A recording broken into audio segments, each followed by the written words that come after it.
Eenyutu caalaa qulqulluudha daanirraa hin argamne.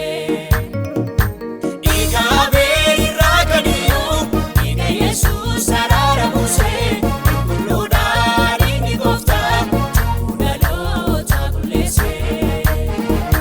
Dhiiga Abeel irraa gadiyyuu dhiiga Yesuus araara buusee qulqulluudhaan inni Gooftaan cubbuu dhaloota qulleessee.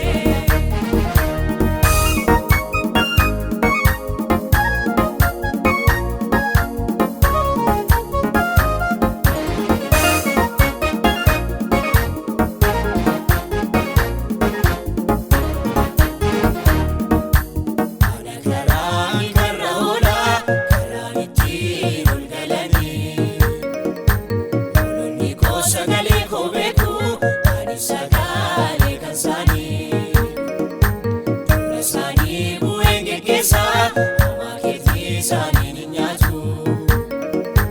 Hoolota koof lubbuu koo nan kenna lubbuu koo seenuyyuu fudhatu.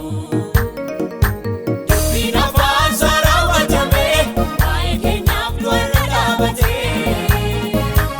Afaaniin jaamaa keessaa Sanu baswe mallattoo nuti godhe dhiiga Yesuus mallatteeffamne.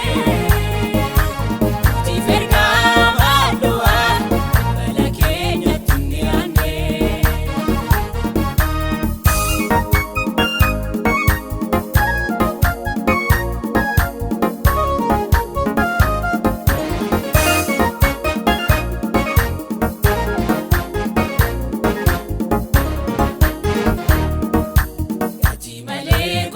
Bitadhaan adda kuufaa irraa kan dhugeen dheebotu.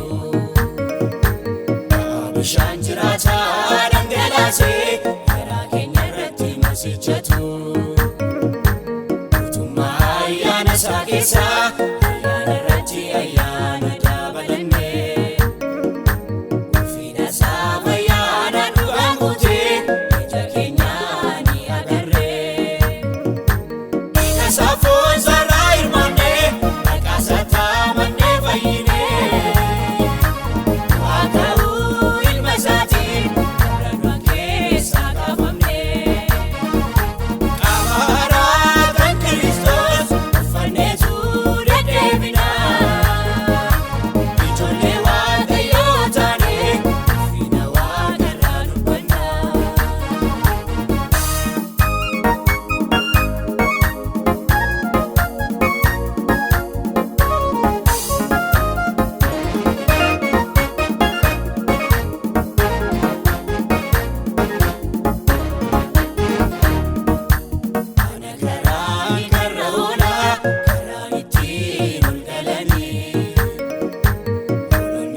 sagalee koo beeku ani sagalee kan isaanii dura isaanii bu'een geggeessaa nama keetii isaanii ni nyaatu. Hoolota koof lubbuu koo nan kenna lubbuu koo seenuyyuu fudhatu. Dubbiin afaan isaa raawwatame waa'ee keenyaaf du'arra dhaabate.